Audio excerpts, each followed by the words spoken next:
이제 우리가 얘기하는 오늘 기후변화 학회니까 아마 개괄적인 내용을 다 하실 겁니다.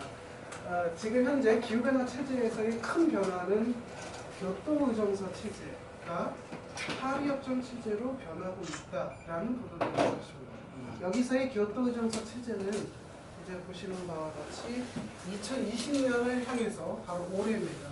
올해를 마지막으로 향해서 가고 있고, 그리고 요것들이 이제 새로 21년과 관련해서는 파리협정 룰에 따라서 이 스킴들이 변해가고 있다는 것입니다. 그런데 이제 과거에 우리가 지금 현재 올해까지 겪게 되는 교토의정서라고 하는 것도 크게 이것들이 작동하기 위해서 하위에 무엇이 있었냐면 우리를 치는 시행규칙 같은 마라케시 어코드가 과거에 존재했었습니다. 그리고 이제 파리협정 역시도 요것들을 운영하기 위한 일종의 시행규칙, 이제 여기서는 가이던스 같은 지침을 의미합니다. 이런 유형의 지침들이 만들어지는 후속 협상을 진행을 해왔습니다. 이것이 2018년도까지 진행을 했고요. 이것이 이제 카토비ce 텍스트라고 하는 파리스 룰북이라는 형태로 이제 공개가 되었습니다. 그런데 이 당시에 협상이 타결이 안 된 유일한 지침이 있습니다. 이것이 지금 현재 시장 메커니즘과 관련된 부분은 협상이 타결이 안 됐고요, 이 당시에. 그리고 작년에도 협상을 진행을 했지만 타결이 안 된 상태입니다. 그래서 올해 이제 최종 시한을 놓고 마지막 협상을 진행하는 그런 시기로 보시면 될 것 같습니다. 이제 제가 이 부분을 보여드리는 이유는 크게 우리가 교토의정서라고 하는 것하고 파리협정이라는 것하고 가장 대표적으로 무엇이 달라졌느냐라고 하는 부분들을 보여드리기 위한 부분입니다. 이제 교토의정서의 기본적인 룰은 우리가 1차 공약 기간들을 생각해보면 1990년 대비 1차 공약 기간, 그러니까 2008년부터 12년 동안의 기간 동안 국가마다 평균적으로 얼마나 감축을 하느냐라고 하는 공통된 목표 방식, 목표 기간, 목표 유형들을 따랐습니다. 그런데 이제 이것들이 파리협정이라고 하는 부분들로 넘어오면서 여러 가지가 변화하게 됩니다. 가장 대표적인 게 목표 유형이 제각각 다르고요. 그 다음 목표를 설정하는 기간도 다르고요. 이런 부분들이 이제 각 국가의 감축 목표라고 하는 부분들이 다양화되었다라고 하는 부분들이 기본적인 특징일 겁니다. 자, 이제 파리협정은 교토의정서 때와는 달리 선진국 중심이 아니고 모든 당사국이 이 협정에 참여를 하는 그런 특징들이 있습니다. 그러면 이 파리협정에서 그리고 있는 기본적인 스킬은 이제 우리가 국가 감축 목표, 이거를 이제 국가 기여라고 하는 부분들인데 대표적으로 이 감축 부분이 차지하는 비중이 크기 때문에 그냥 감축이라고 NDC를 그렇게 해석을 해보겠습니다.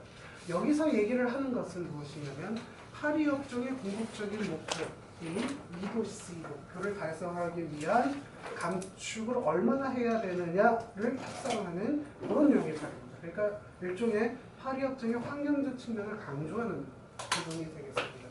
그런데 이제 이것들을 우리가 이행한다라고 하면 시장이라고 하는 부분들이 어떻게 작용을 하는 것이냐, 이 설정된 목표라고 하는 부분들을 비용 효과적으로 사용하게 함으로써 이것이 거꾸로 나중에 차기 감축 목표에서는 이 시장 메커니즘에 따라서 보다 감축을 상향시킬 수 있는 동인이 되는 그러한 룰 형태로 되어 있습니다.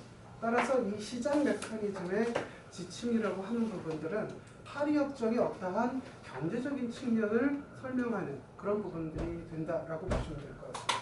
그러면 각각의 개별 국가들이 중간 과정들을 어떻게 이행하고 있는지에 대해서 설명을 하는 부분들이 협정상에서는 투명성의 형태로 나타나게 되고, 그리고 이 개별 국가의 투명성과 관련된 행위들을 모두 다 모아서 우리가 얘기하는 전 지구적으로 어떻게 이행되고 있는지를 점검을 해보자 라고 하는 형태의 일종의 중간 점검을 하는 그런 형태의 스킴으로 되어 있습니다. 이것이 다시 파리협정상의 또 목표를 달성하기 위한 NDC에 영향을 주는 일종의 순환적인 구조를 가지고 있습니다. 그러면 이 중에서 시장 메커니즘과 관련된 부분들은 크게 이 두 가지가 있다라고 보시면 될 것 같습니다. 실은 이 82.6조에는 총 9개의 항이 구성이 되어 있습니다. 그 중에 우리가 이제 그 6.2조라고 불리는 것이 협력적 접근법이고요. 6.4조라고 불리는 것이 지속가능 발전 메커니즘이 있습니다. 보통 줄여서 SDM이라고 많이 부르고요. 그리고 이제 요거 외에 6.8조에는 비시전 접근법이라고 하는 부분들을 언급해 놓고 있습니다. 근데 이것이 어떤 차이가 있느냐라고 하면 요 두 가지 형태의 접근법은 우리가 얘기하는 배출권, 그러니까 감축 실적을 유닛의 형태로 발행을 해서 그것을 국가 목표에 사용할 수 있도록 하는 형태의 그 책이라고 보시면 됩니다. 반면에 이제 아까 말씀드렸던 비시전 접근법의 경우에는 유닛을 발행하지 않습니다.